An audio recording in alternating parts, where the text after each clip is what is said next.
Hey guys, my name is Daniel, and here are 10 tips for interacting with parents on Outschool. If you would like to be an Outschool teacher, you can use the link in the description below. That'll make me your referring teacher. If you send me an email, I can be your personal coach and mentor and help you get hired and have success on Outschool too. All right, let's get into the 10 tips for interacting with parents on Outschool. Tip number 1. Respond within 24 hours. Now, this is a good rule of thumb, but don't feel like you need to rush responses and be on call for an immediate response. Some issues are more pressing than others. For instance, if you have a class that day, you can't really wait 24 hours to get back to the parent. If someone's experiencing tech issues 5 minutes before class, that's obviously a little bit more pressing than 3 days from now. But in general, take your time and use that 24-hour rule. Don't rush responses and give situations some time to breathe. When a parent comes to you with a problem, you may be tempted to answer right away, even if it compromises your response. For instance, sometimes you need some time to maybe contact Outschool support or read up on Outschool policy, or maybe at the moment you just can't devote enough attention to it. I've found that many times situations kind of work themselves out. For example, one day I had a full slate of classes and I wasn't able to respond to messages throughout the day. At the end of the day, I saw that I had 2 messages from the same parent.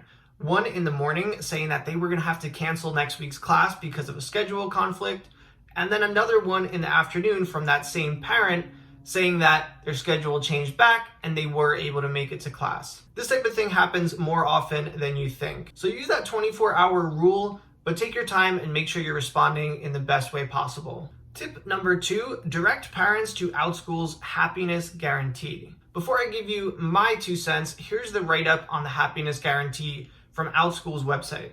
They say it's important to us that everyone has a positive experience learning with Outschool. If any issues arise, you should first try to resolve them directly with the teacher.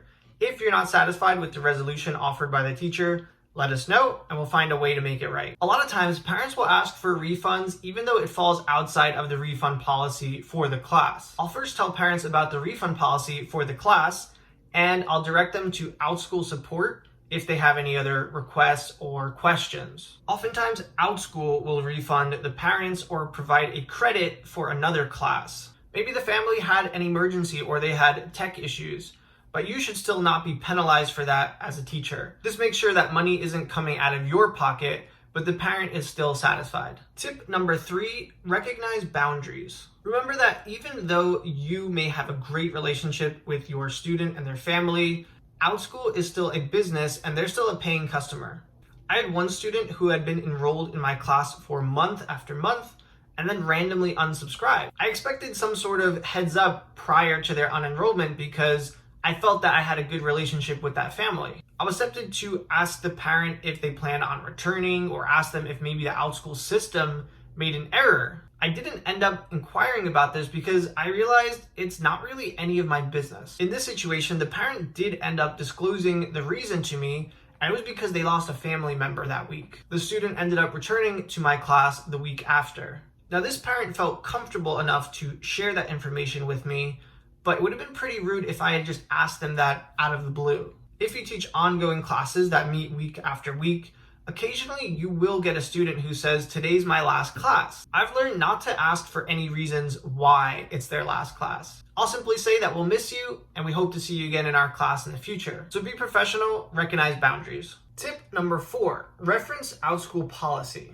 You can even attach screenshots of Outschool policies to your messages with families. This way parents realize that there is a clear set of rules and they'll give you less pushback if there's a disagreement. Tip number 5, parents should not be on camera. Here's the Outschool policy for parents on camera during a live class session. Do your best to stay off screen during class time and wait until after class to ask questions to the teachers. If this isn't possible, for instance, if your learner requires hands-on assistance from an adult throughout the class, please message the teacher before class to explain your situation. If a parent does try to jump on camera and ask you a question or criticize you or give you any feedback during class, make sure you tell them it's against Outschool rules for them to talk to you during class, but they can message you after class on the Outschool website. Tip number 6, take feedback with a grain of salt. Reviews from parents can be a double-edged sword. Of course, it feels great when you get a 5-star review with some kind words about you as a teacher. But it can also sting when you get a bad review and someone criticizes you. But try to think long term and realize that 1 or 2 reviews is not going to make or break you as an Outschool teacher. Tip number 7, realize the power of word of mouth. Many of your students' families are friends with other families. They may be a part of social media groups with other parents where they share their Outschool experiences. So realize every family that likes you can spread the word and lead to more bookings, more growth for you. I've had parents tell me that their kid liked my class and they're going to have their friends come to my class next time. I've also taught some private classes for birthday parties where a student brings some of their friends to Outschool and they end up becoming regular students of mine in the future. So remember that every happy customer can lead to more customers. Tip number 8, use parent notes. When parents create their child's Outschool profile, they have the option to add some additional info. Sometimes this will tell you a little bit about their personality or learning style or any accommodations that you can make as a teacher. When a learner enrolls in your class and has notes attached to their profile,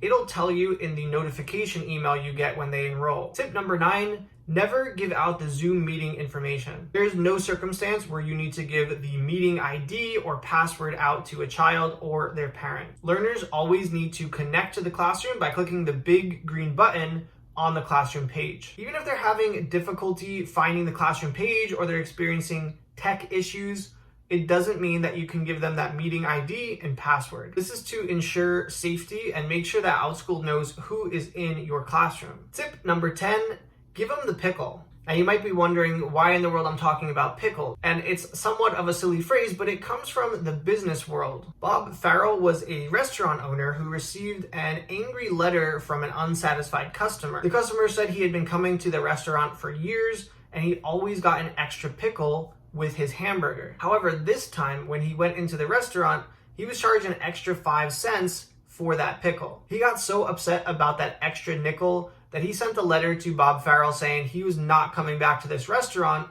if this is how they were going to do business. So the moral of the story is that that 5 cents for that pickle would have been worth keeping that customer on for the long term. As an Outschool teacher, do what it takes to make things right. Sometimes that means going the extra mile and sacrificing a little bit in the short term for some long-term gain. Now, I like this phrase better than the customer is always right, because there are times where you will have to stand your ground, reference Outschool policy, and make sure that you're looking out for yourself. But try to prioritize long-term growth and gain for your business and give them the pickle. That's it for today, guys. If you want to apply to Outschool, you can use the link in the description below, and I'll be your personal coach and help you get started on Outschool. Don't forget to like this video and subscribe for more Outschool content. Thanks for watching. I will see you next time.